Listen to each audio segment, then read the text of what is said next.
I'm Amelia Larson, and I serve as the Executive Vice President of Innovations and Academic Partnerships at American Reading Company. ARC is an organization founded by and run by educators in pursuit of love, literacy, and liberty. Our work is designed to create the types of schools where all students are served well and thrive. We draw specific attention to the needs of students from historically marginalized and underserved groups by creating a sense of belonging and safety and engaging them in high levels of literacy work that honors their intellect, culture, and communities. Welcome to all of you, and we are just thrilled to have you with us today. And with that said, I'm going to pass it on to my co-hosts, Dr. Cummings and Dr. Goldenberg, to start us off. Okay, thanks, Amelia. Let me personally welcome everybody to the session today. This is one of a series of conversations that Claude and I and Amelia have had with a number of other people and guests over the past year or so. And what we've tried to do in these conversations is to identify areas of common ground and also areas where we may see things differently. And these have been interesting, they've been engaging. I've certainly learned a lot from these conversations, and I'm very happy to be part of this one. So Claude? Jim, yeah, it's great to see you again. It's really been a pleasure and a privilege to share some thoughts with you. We have a lot of interesting conversations and a lot of conversations in between the webinars where we sort of dig into questions and issues, and it's been a privilege. So I want to acknowledge you and thank you and Amelia for that. But as you say, you know, we've been having these conversations about literacy and language and various things. And one of the questions that keeps coming up in the Zoom chat box, and we never really, I think, adequately have dealt with it, is what about early universal screening for potential reading difficulties? You know, it's an important topic with many, many aspects and lots of complexities and potential confusions, starting with what do we even mean by universal early screening. There's lots of confusion about that. Why universal? How early is early? What are we looking for when we screen? Are we trying to find dyslexic kids in kindergarten or even before K? So those are the kind of questions that we want to dig into, as well as, I know, Jim, you have a few others. Yeah, and I guess one of the issues that we need to think about and address is when we implement early screening, what do we do with that information? Are there downsides to early screening for reading difficulties? And the issue has been raised by a number of people that maybe early screening can do more harm than good because we risk over-identifying students who may not be dyslexic or may not have any kind of genuine reading disability, but who may just have had less opportunity to acquire the kinds of information and skills that are on the test. Does it work for all kids who might it not work from? And we know the issues of over-identification, going back to Jane Mercer's work in the 1960s and 70s. These issues have not gone away, and I don't think we have any real solutions. We've gone from a situation where there was massive overrepresentation of minoritized students in special education categories to where we've been maybe overcautious, and many students who may have benefited from intervention at an early age have not had the opportunity to get that intervention because we've been scared of as to whether the tests are valid or not. And what we do with students who are multilingual, who are emergent bilinguals, which language should we test them in? Is it, if we test in English when they're still learning that language, obviously those results are probably going to underestimate whatever abilities they have with respect to reading. But there are pitfalls also in assessing in the first language because students may not have had opportunities to acquire the first language because their interactions, their experiences in the early years of life have been split between two languages. So what we I think need to look at in terms of multilingual students is how can we assess the entire multilingual repertoire, the concepts and abilities that they bring to the school, and testing each language separately may not get at that information. Yeah, I mean, those are very, very deep, complex problems. And honestly, as you know, you and I agreed, neither one of us is actually qualified to weigh in on these questions. So we've asked for help from the three experts that Amelia introduced. And so our plan is we're going to start off by asking Lillian to sort of lay out the landscape of universal early literacy screening. What are we actually talking about in concrete terms? And then we'll ask Elsa about implementing universal early literacy screening in a school or a district. She's had quite a bit of experience in that regard. And then we'll turn to Julie to address some of the pitfalls that Jim, you enumerated and other people have brought up. Are there risks that we run with universal early screening that we need to be mindful of? And can we head them off? Can we erect the right guardrail so the benefits of universal early screening aren't outweighed by the potential risks to children who may not be very well served by them. So that's kind of the general layout, the general agenda, and then we'll have time to dig into some of these topics in more detail. So, excuse me, I'm going to turn to Lillian. Lillian, could you please give us an overview of what universal early screening for reading difficulties actually is, what it's for, and please include in that what it's not for, but is sometimes really confused with. What does it look like in practice? How long does screening take? There are a lot of practical issues and questions that people have. Do you start early in kindergarten and continuing until when? Does it require pulling kids out of class? I mean, I could go on and on with the questions, but just lay out the landscape for us so we know concretely what we're talking about. Great, thanks so much. I really appreciate this opportunity to just sort of open up the discussion with really defining this construct that we've developed around universal screening. And I also certainly appreciate the nuances that we need to get into. So what I'm going to describe is a basic process of universal screening. I'm going to amend a bit my background. I started out in preschool, but now I do K-6 measurement, multiple projects. So I want to highlight that as well. And I'm a measurement developer. I'm someone who develops assessments. So this work is near and dear to me and it's something I'm entrenched in on a daily basis. So let's start with this big question, like what is universal screening? So there's a lot of misinformation about universal screening, including what the intention is, how the information will be used, and how accurate the results are, and how the child's performance should be interpreted, and what systems should be in place to support children who are identified by the screener as needing additional instructional supports. So the goal of universal screening is simply to identify children who may be at risk for reading difficulties so that we have the opportunity to intervene early and effectively. We all know that reading, and really not just reading, but reading well, creates opportunities and promotes academic success for all children.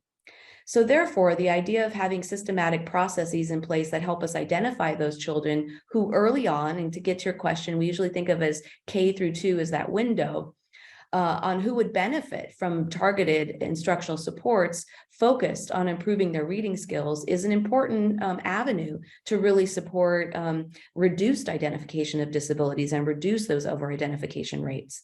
So I want to emphasize that screening is not diagnostic, and I think sometimes we get confused with those. Simply because I am flagged by a screener doesn't mean I am diagnosing dyslexia or diagnosing disability or diagnosing learning disability. It means I'm simply trying to find children early on that would benefit from additional instructional support who may be at risk for being later diagnosed with a disability. So taking all of that into consideration, about 40 states either have recommendations around universal screening or mandate screening.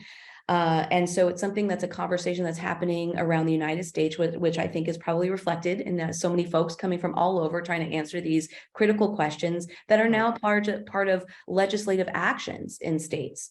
So in getting at some more of the specific nuts and bolts of what is screening, screening is meant to be brief. So we're talking about assessments that are 10 minutes or less per child. And they usually involve some combination of subtests of phonological awareness, alphabet knowledge, decoding, listening comprehension, vocabulary, fluency in letter names and letter sounds, rapid automatized naming of objects, and working memory. So together, these tests give us a child profile. So it's not just one test that we flag a child on. It's a combination of some subtests that we know are integral and important to reading development.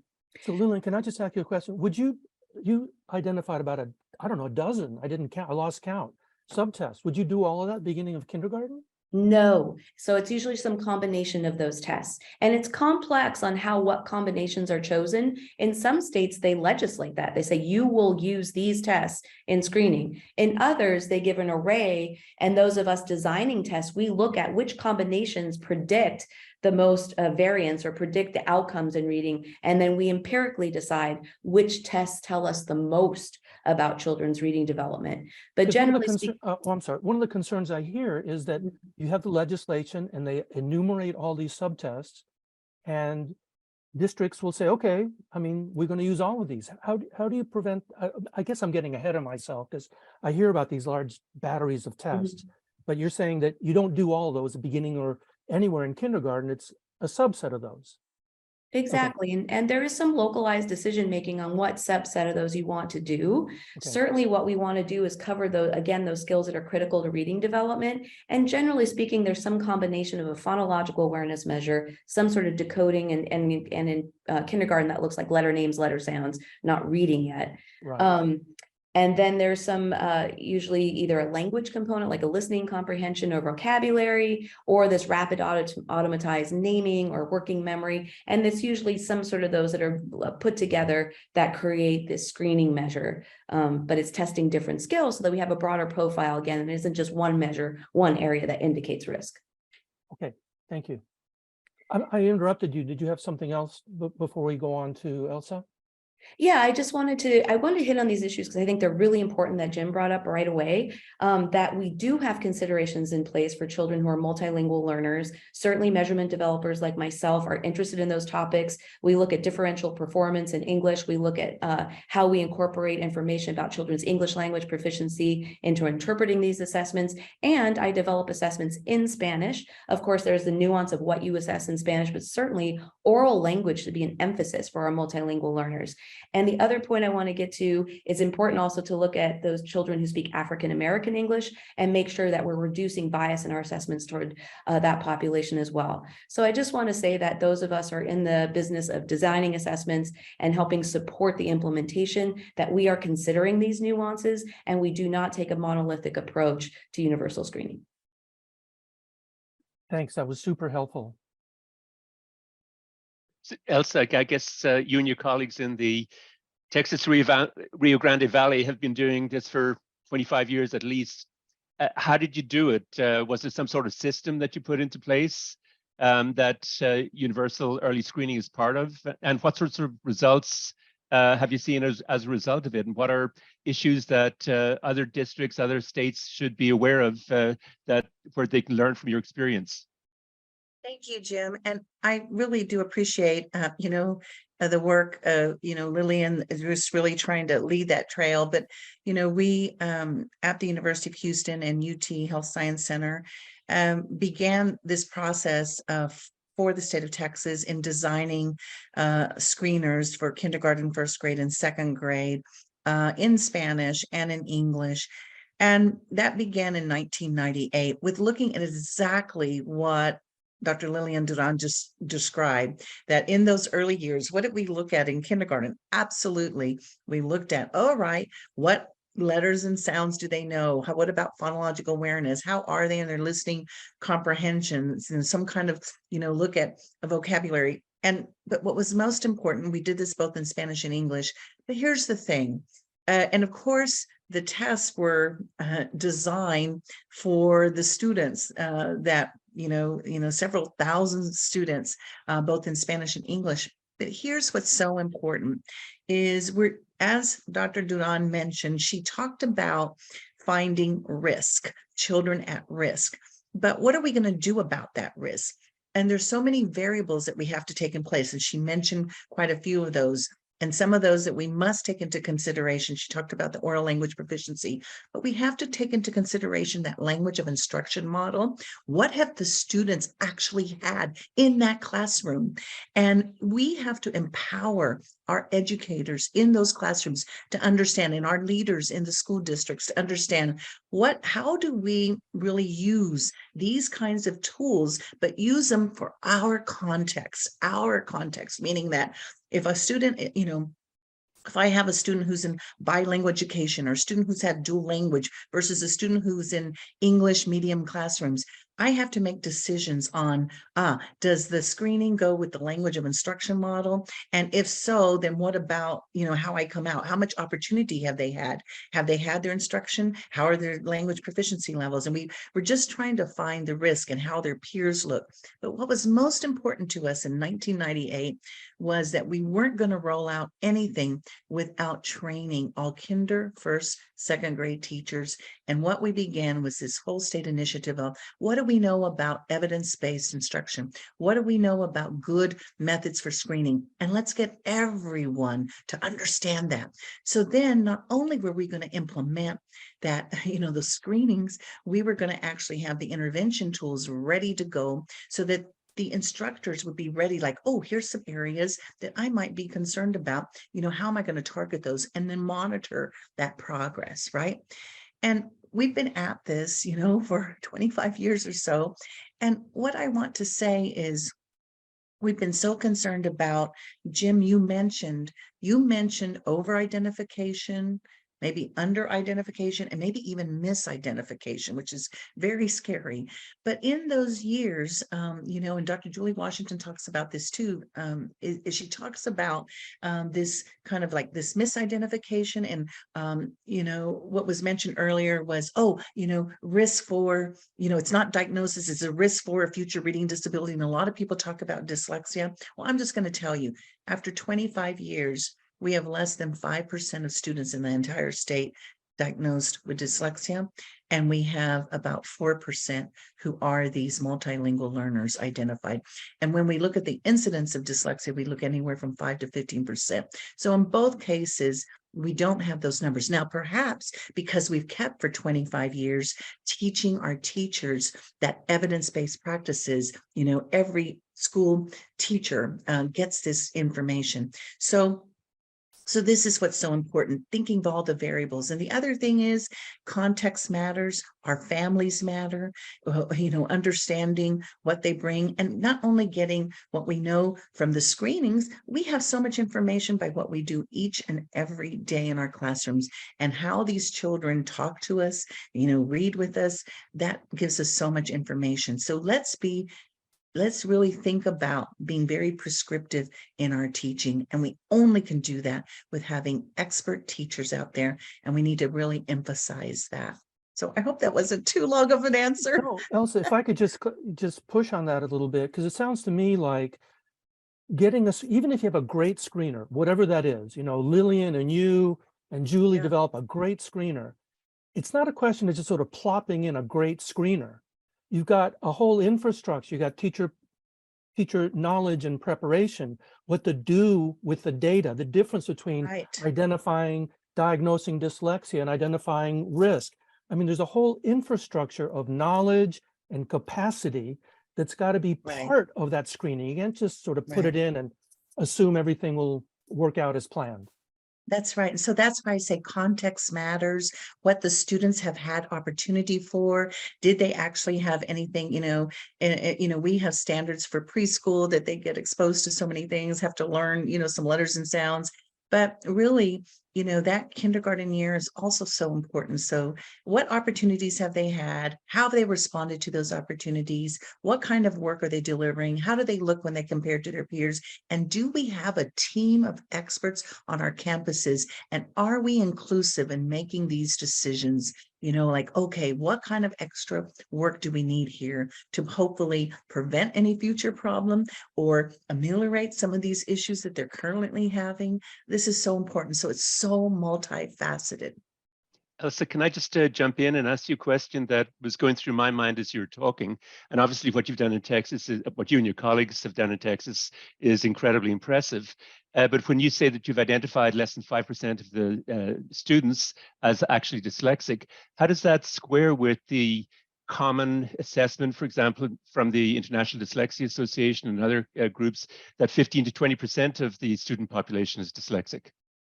Yeah, so really the numbers are, depending on, how they really look at this, we're looking at anywhere from 5 to 15% is what would be typical. And as we look at that, the kind of features, that were described earlier, Lillian described them. What are we looking for? We're looking at, are these students able to process the sounds, manipulate the sounds? Do they know some letters and sounds in those early years? In the first grade year, can they decode some words? How are they coming along in their listening comprehension and that ability to read?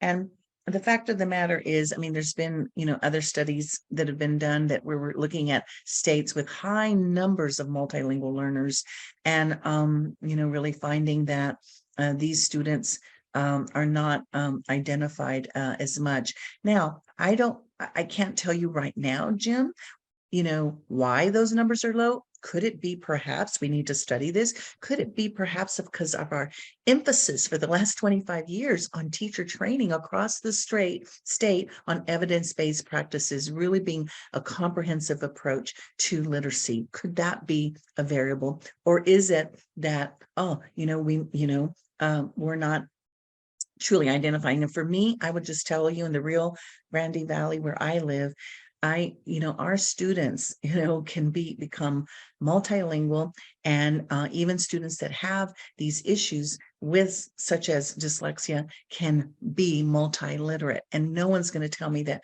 we can't get this work done. It's just how we do the work, how we work with the language and making cross-language connections. This is what we've been able to do and demonstrate in one of the poorest cities of the nation. And despite that, just beating all the odds and coming out with great success for many years, many decades now. I know that we're transitioning to Julie, but I want to make sure that I raise this question because then Julie has that in mind. Have any of you considered biases that are systemically present in the scaling process of universal screening tools like this, whether in English or Spanish, which are generally norm referenced and founded on generally unattainable assumptions about student opportunity to learn? I also want to name that it is systems that are at risk of not being able to serve our students. Students should not carry the responsibility of carrying the load of risk. So if it's okay, I'll take a short response to that. First, yes, we consider bias in our measurement development processes. We no longer use classical test theory to design these instruments. We use something called item response theory. And what we do is we look item by item and systematically look for bias in the population. So I'd say that's one. Number two, we are developing these assessments in collaboration with the children that are intended to be administer the assessments. So our validity evidence is only as strong as those children have been involved in the development of the assessment. So we are norming these tests on, so the Spanish measures I develop on Spanish English bilinguals in the United States. I've worked on different measures that have been both nationally normed. Currently, I'm working on a measure that's California normed. And so we do systematically investigate bias item by item on the tests that we develop.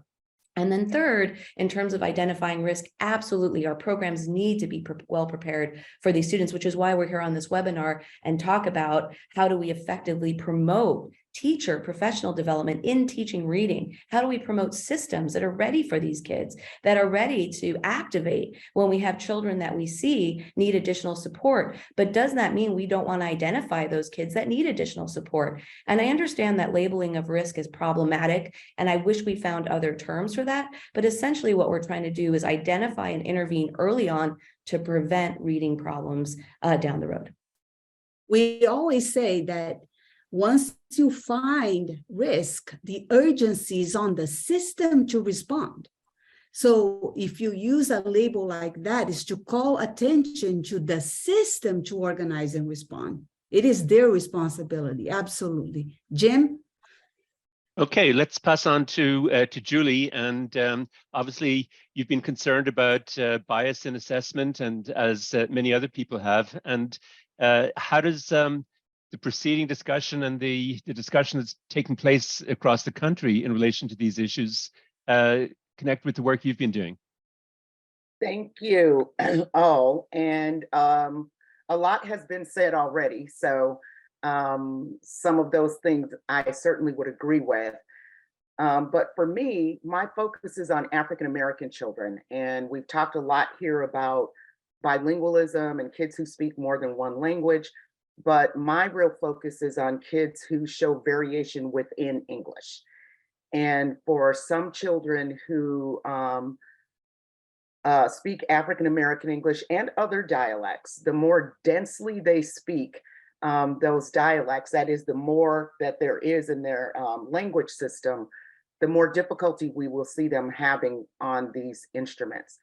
And so the question I raise here is, for African American kids, our national data show that 8 out of 10 of them are at 4th grade are not reading at grade level. So they're struggling. And so when we talk about universal screening, as a speech pathologist, I do know that early intervention and early identification are critical. But in a population of students for whom we know 80% are struggling, what will we do differently when we identify them on a universal screener? We already know they're struggling. And so a screener is great because one of the things that we do lack is assessments that take into consideration language variation. And I know, Lillian, that you are developing assessments that take that into account. But, you know, some of the things we've been learning in our lab are not only is it about the features of variation, so different ways that phonology is represented, for example, but that when you are a student for whom these mental representations and performance is different, it not only impacts what we see at the surface structure, but also how students are responding in general. Like it slows them down, for example. The cognitive load that's created by taking a test that has general American English representation and having to try to figure out how to attach that to the representations that you have in dialect really slow the kids down. And so one of the things we're seeing on our assessments is that these issues of like rapid automatic naming, not going to be as rapid, going to be a lot slower. So we see issues with accuracy, we see issues with rate of responding. So it's not just about the features that you see on the surface. And so when we think about how we're developing assessments for kids who are coming to it in English with a system that is vastly different from the English that's represented, we're really concerned about the assessments themselves and whether the assessments are allowing kids to demonstrate their competence with reading and not just poor performance on the instrument. And so those are some of the concerns that we have. And I know that we're using new approaches like item response theory to look at our instruments and try to make them more fair. But similar to something that Elsa said, is there are a lot of things we don't know about what impacts that performance. And so even item response theory can't speak to those quite yet. And so that's one issue. The other one is, I really wanted to jump in when you were talking about dyslexia as sort of this identification issue and why the incidence is so low among Spanish-speaking kids. Wanda Blanchette at Rutgers calls dyslexia the diagnosis of privilege for the privileged, because the majority of kids who are identified as dyslexic are middle to upper middle class white kids. And we do not see dyslexia as a common diagnosis in the African American community also, unless you are wealthier. And we can rule out things like poverty, because Elsa and I know that on language testing, poverty and disability are identical. And so we can't tell the difference on our instruments. And so there are a lot of assessment issues, a lot of concern around the assessment, what it's going to mean when you identify those 80% of kids that we know are having trouble. How are we going to respond to them differently? And finally, the group that I have not heard raised in this conversation yet is parents. And in many of our communities, parents are as concerned about universal screenings as some of us who are professionals are. I do believe that it's important to screen for risk. I really do. But the question for me, when we talk about pitfalls, is we were concerned about over-identification. That's why I started studying this way back when. I was really concerned about over-representation of African-American kids on special education caseloads. Then we saw this pendulum swing that people like Paul Morgan and George Farkas are talking about, where we were seeing underrepresentation. Well, the bigger concern for us in our data is misdiagnosis. It's not under or over to the entirely. It's that many of the kids that we see who are on special education caseloads don't need to be there, and the kids who really need to be there are in the classroom. And we see that in our data constantly. And so a good, solid screener is good for all children, but I am cautiously optimistic because it is not clear to me what happens next and what it means for kids. We already know that they're struggling. And so if we do a universal screening with a population that exhibits significant risk historically, will a universal screener lead to improved or different instruction than they're getting now? So Julie, can I pick up on this question? You said a good solid screener is good for all children, but you also said that you can't screen using an instrument where the dialect, I mean, we've spoken previously about the language, but now you're talking about language variation, English dialects apply to kids in Appalachia and different parts of the Absolutely. of the South and so forth. So it's not just African-American kids Right. for whom this is a valid concern. So would you say that to screen these children validly, and going back to the context issue that both Lillian and Elsa mentioned, that you need to develop screeners for English dialect speakers that are where the concepts are represented in the dialect that is like their native language? I don't know that that we have to have separate screeners necessarily for that population, but I do think we need to be aware when responding is dialect related and not treat those like errors. And because it makes a big difference in terms of the numbers of kids who will be identified for intervention, for example. That's a concern for us as speech pathologists, that language difference versus language disorder are really important for us to consider. And the same is true with reading, that if you have a whole population of students who are taking a screening and they're performing poorly, you can decide that all the kids have risk for reading or there's a problem with the screener. And we see a lot of kids where the issue is more that the screener or the assessment is not appropriate for them. And so you don't have to do something completely separate, but there does need to be some awareness when the screening is being developed, that there are going to be kids who are going to come to the screener with, especially the things we're concerned about in reading: speed, accuracy, phonological variation, morphological variation, that among all of these dialects, those linguistic domains are impacted. Whether you're talking about African-American kids, kids who speak Appalachian English, kids in many different parts of the United States, all of those things are really impactful when they start taking any assessment, but certainly a screener. We developed a screener for African-American kids, Lillian, included African-American kids in them. Of course, we developed it with them. We're going to get a screener. It's going to work for them. It's not going to be biased. Even with that, all of those boxes checked, African-American boys were overrepresented. And so we had to step back and say, what is it that we don't know about these boys in relationship to the screening process that we're still over-identifying them?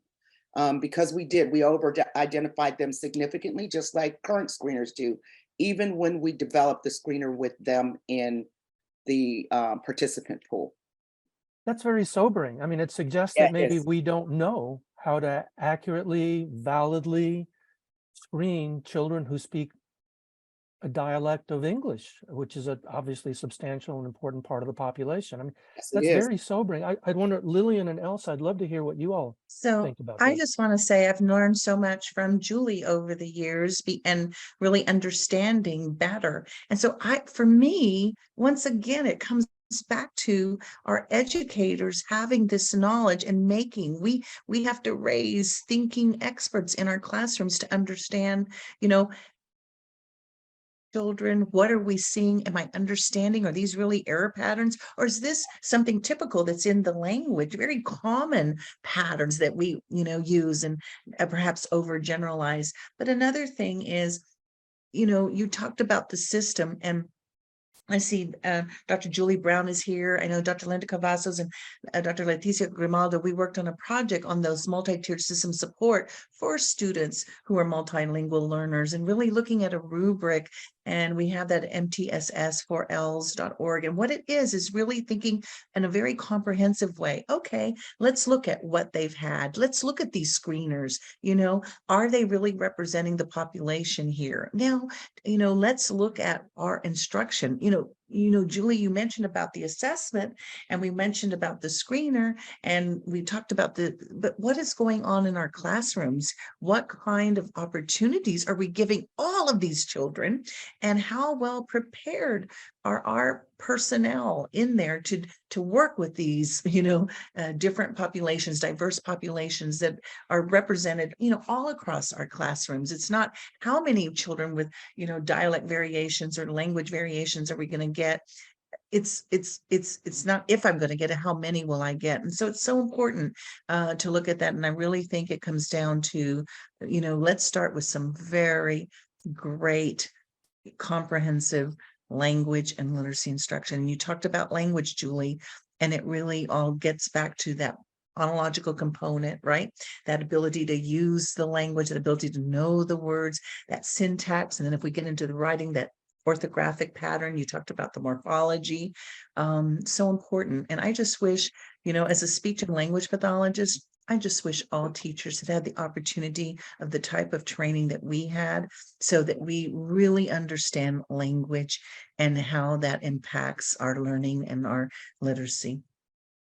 Lillian, any thoughts? I have been monitoring the chat and the conversation and the realization that we cannot talk about screening without talking about early education, about a solid multi-tier systems of support is here. But I want to bring something up that Dr. Nell Duke wrote that I think deserves some attention. I'm seeing many high poverty schools in which very large percentages of children score as at risk in kindergarten entry. The districts are mandated to do something, but clearly they don't have reading specialists for 85% of their kids. So they use paras, pros, and the like. They institute a 120-minute literacy block, and then they create an additional intervention block, like when, what I need, time, or something like it. And there's little time left in the day for science, social studies, recess, ideas about how to address the situation. And I think that's an example of the misuse, right? Yeah, and the other thing, Nell, is you're describing literacy intervention, the reading blocks, but when does anybody ever actually read? So that's one of the concerns that I see in high poverty schools, is that teachers talk about the reading block, but they don't actually talk about reading.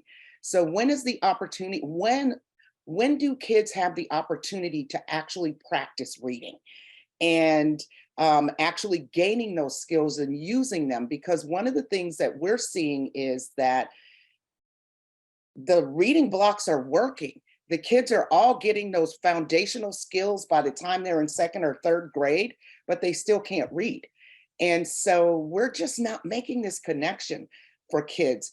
And the absence of the opportunity to read is critical in a population of students for whom research has shown for years don't have books at home. So if they're not reading at home and they're not reading at school, when do they actually get to use the skills that they're being taught in the classroom? I mean, we could go on and on about this. Right. And I think, Julie, just to piggyback on that, I think we need to have a much more integrated approach and Yes. understanding that literacy is part of everything. Why do we have a science Bible? I mean, anything that we That's do right. involves literacy. And so these siloed approaches to teaching children about reading, how to read, the use of reading, functional, they could be reading all day long in their math, they're reading problems, they're reading for science, they're reading for social studies. And so we really need to have much more of an integrated approach versus these siloed approaches to reading, which is just not functional. And none of us uses reading that way in our daily lives. Nope. And I would agree with that, Lillian. We did studies and doing science and really bringing in language and literacy into those classrooms. They're written, these studies are written up in the IES practice guides and really talking about the academic vocabulary. But Julie, right on. We need to have our children reading, and it's, you know, we talk about language supporting literacy, but that literacy is what we need, right, to support and get, you know, great opportunities for language as well. It's all. And getting that to show that we can do this in an approach where even in math classrooms, you know, I have to be able to read. I have to read those story problems. I have to understand the vocabulary. I have to think. I have to reason. I have to put two and two together. So it's just really understanding that we're all language and literacy teachers. Yeah, Elsa, I want to lift up something you said so that it doesn't get lost, because I do think people forget about it. That we talk about how language drives reading. Guess what? Reading also drives language. So they are reciprocal processes, and the consequence for not learning to read has literacy consequences and language consequences. Mhm. And so, yeah. So Julie, That's where I'm hearing, and please, I don't want to overstate, but you sound, let's just say, more skeptical than our other panelists on the role of early universal screening in accomplishing our literacy goals. Would that be a fair appraisal? I think that's why I'm the pitfall lady, because why I'm the pitfalls, because I'm skeptical. On the one hand, I recognize the importance. On the other hand, I'm really skeptical. Can I go back to Yes, that is correct, Claude. Okay. Want to make sure I'm not misunderstanding here. Can I go back to something that Elsa said a couple of minutes ago, where she emphasized the importance of teachers knowing what they're doing and having the proper preparation to provide effective reading instruction in the early grades. Well, and that should be the first thing we think about. I guess what was going through my mind as you were talking, Elsa, was that maybe that's not the first thing we should be doing. We should be starting much, much earlier. When we talk about poverty, we're talking about huge gaps in opportunities for literacy socialization. Julie mentioned the big gap in terms of access to books and other print resources in the homes of low-income African-American students.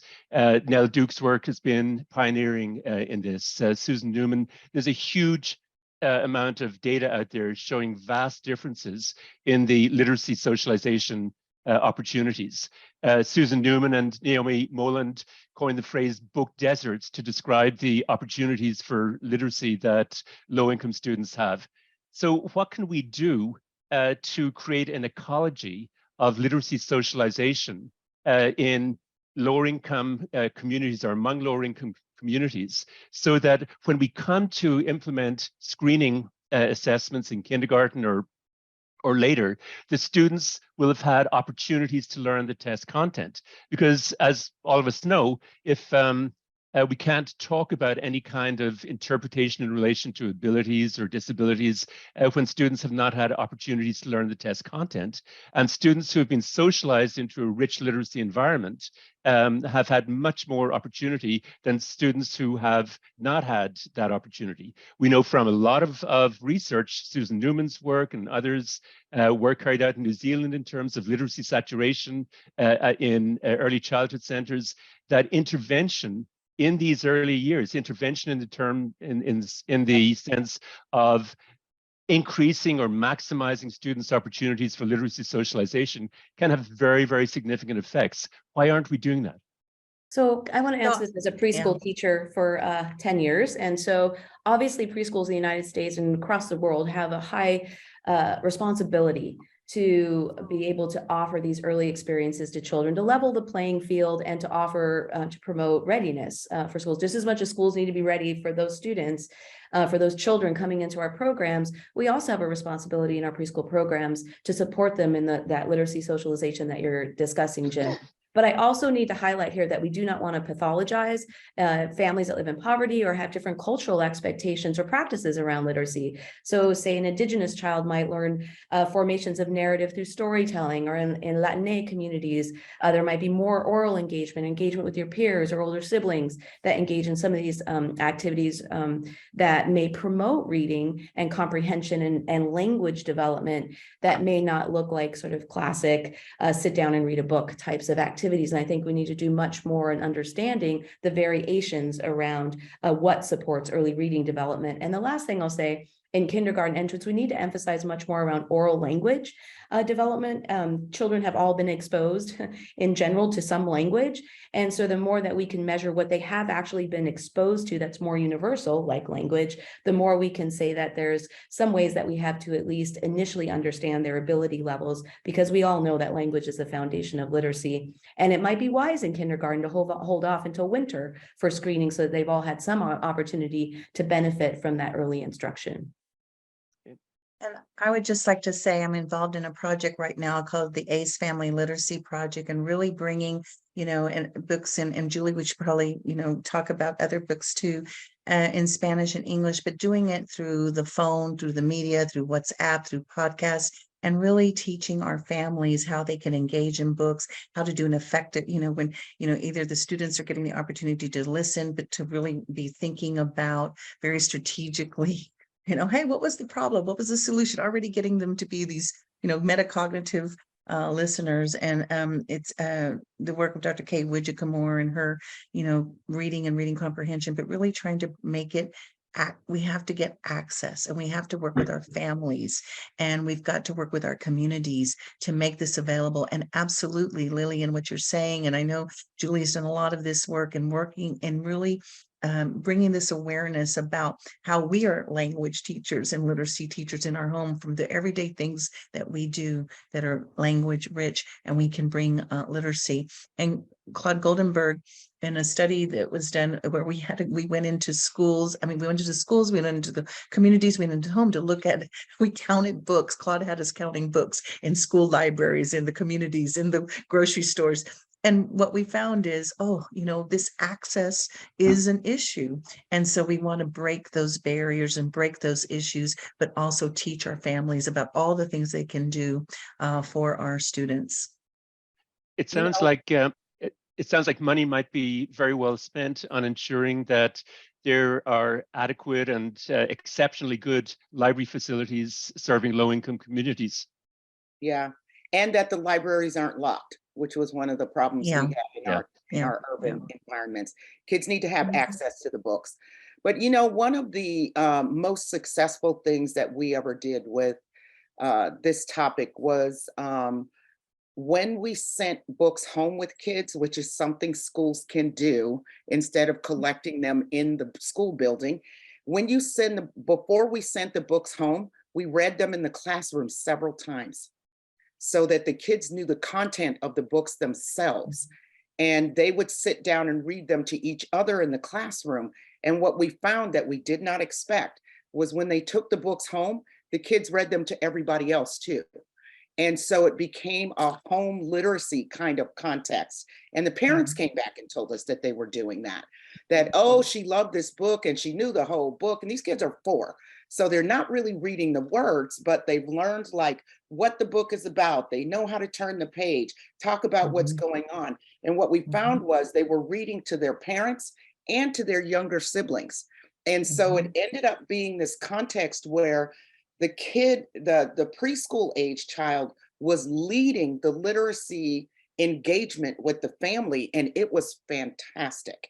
The families loved it, the kids loved it, and we saw an engagement that we couldn't have predicted. And it was great. And it was having the preschool age child know the book. That's all we had to do, was make sure they knew the book.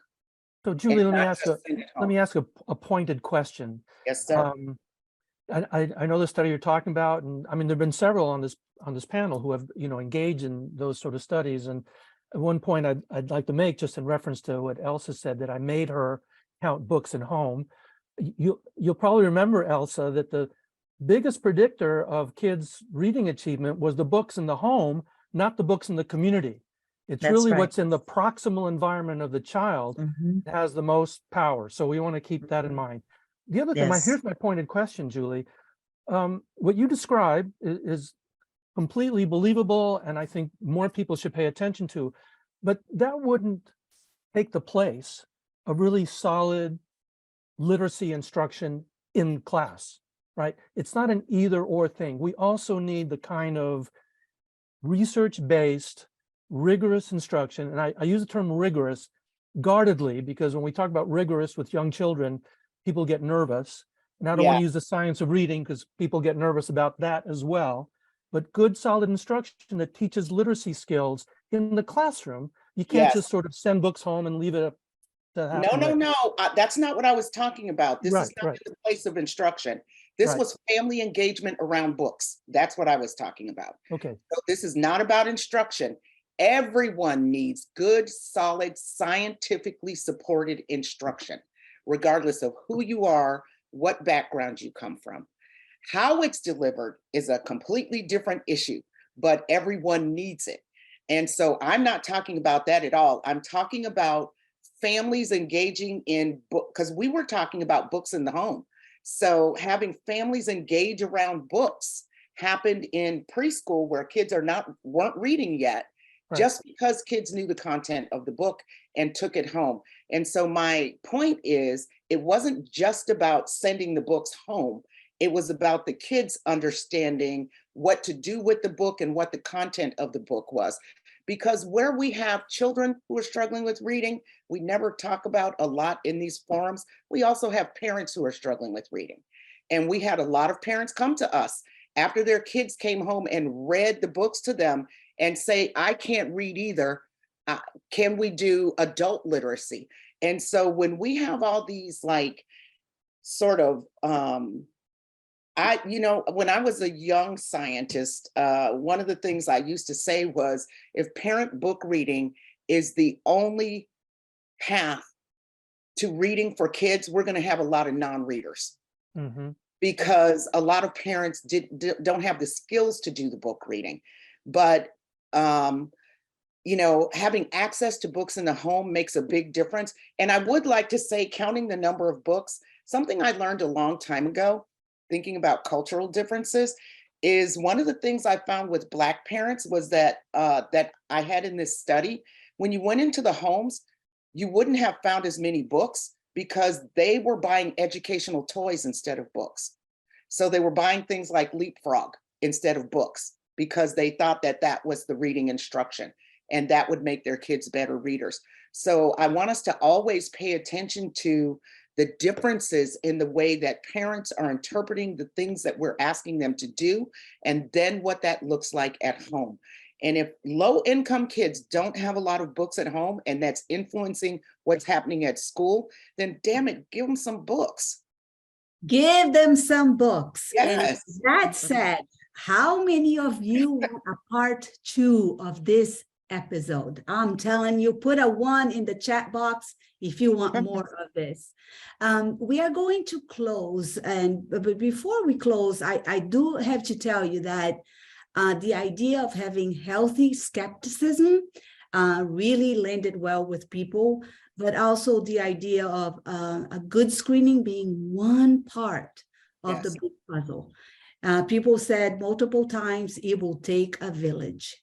So to close today, I'm going to ask first our guest speakers, and then I'm going to finish with our co-hosts. What is something that was left unsaid? Lillian, I'm going to start with you. Well, thank you so much for this opportunity. I think, I don't want to have rose-colored glasses on, but I am an optimist because I want to get this right. The children deserve that we get this right. And so as we work through this, it takes multiple viewpoints and perspectives, but science is important. I mean, it can guide some direction in what we know what might work for most children, and we can always be sorting out issues and nuances that we need to. We're very bright people. We're all dedicated to serving children and families. And I think in the long run, if we continue to have these conversations, we will make great improvements and promote more equity and outcomes. Thank you. Julie. This was great. I enjoyed the opportunity to talk about things. And in terms of things that are left unsaid, I believe that universal screeners are useful to the extent that they lead to improved outcomes and improved instruction. And every child can read, but the approach to teaching reading and the way that we assess them has to take into consideration the differences that kids bring to the task. Thank you. Thank you. Elsa. Yes, I think I love that where the conversation went with Jim helping us getting into, those early years and those opportunities. And I think for me, I work in a community with, 100%, poverty levels, but despite that, I am an optimist because I've seen it.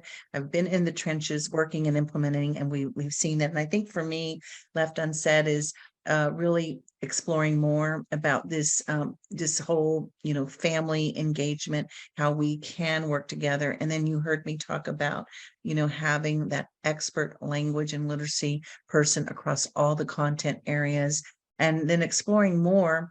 I would like to share more about what, the role that families, even when you don't speak the language, how you can still support literacy in the home. And there's lots that we can do. We have some resources, for that. And I think that that's important, but I'm an optimist. I really believe that we can make gains and that we can change these numbers and that we can have equity, and literacy is the bridge to equity.